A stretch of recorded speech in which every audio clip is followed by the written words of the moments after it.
اعوذ باللہ من الشیطان الرجیم بسم اللہ الرحمن الرحیم۔ السلام علیکم بچوں،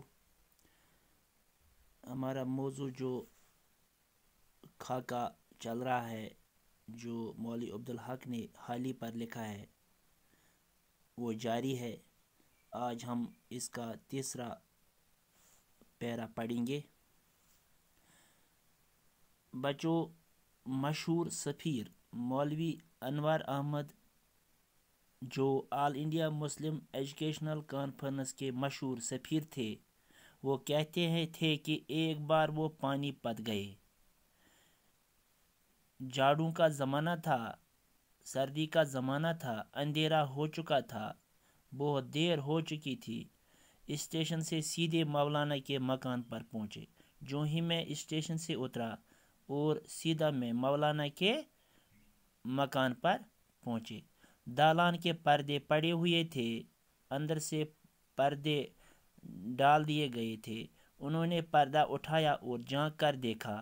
مولوی صاحب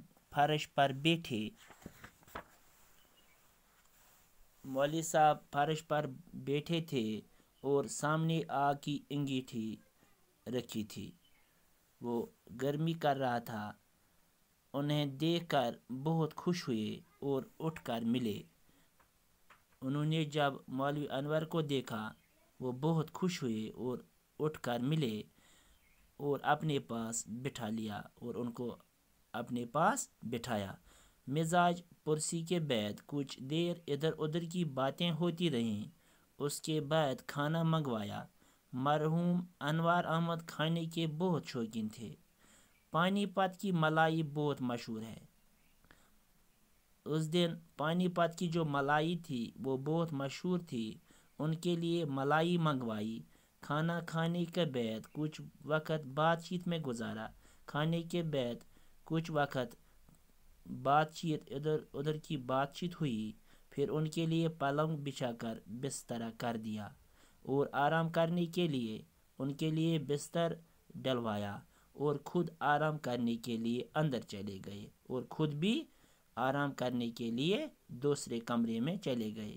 یہ بھی تھکے ہوئے تھے، پڑھ کر سو رہے۔ مولوی انور احمد کہتے تھے کہ رات کے 12-1 بجے انہیں ایسا محسوس ہوا، تقریباً رات کے 12-1 بجے کا وقت تھا، انہیں محسوس ہوا کہ کوئی شخص ان کی رضائی کو آہستہ آہستہ چھو رہا ہے۔ کوئی جو اس پر رضائی ڈالی گئی تھی، کوئی شخص اس کو چھو رہا ہے۔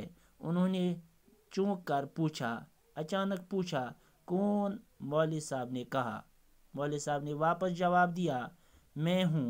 آج سردی زیادہ ہے، مجھے خیال آیا کہ سردی مت لگ گئی ہو، شاید آپ کے پاس اڑنے کا سامان کافی نہ ہو، تو یہ کمبل لایا تھا اور آپ کو اڑا رہا تھا۔ بچوں، انور احمد صاحب کہتے تھے کہ مجھ پر ان کی اس شفقت کا ایسا اثر ہوا، جو شفقت انہوں نے مجھ پر کیا، مجھے ایسا اثر ہوا کہ عمر بھر نہیں بھول سکتا۔ مہمان کے آنے سے اور اکثر ایسا ہوتا تھا، وہ بہت خوش ہوتے تھے اور سچے دل سے خاطر تواضع کرتے تھے اور خوشی سے مہمان کی خدمت کرتے تھے اور اس کے خوش رکھنے کی کوشش کرتے تھے اور ہمیشہ اسی بات پر ڈٹے رہتے کہ مہمان ہمیشہ خوش رہنا چاہیے۔ بچوں، یہ تھا اس کا تیسرا پیرا۔ انشاءاللہ ہم کل یہ کنٹینیو کریں گے۔ شکریہ۔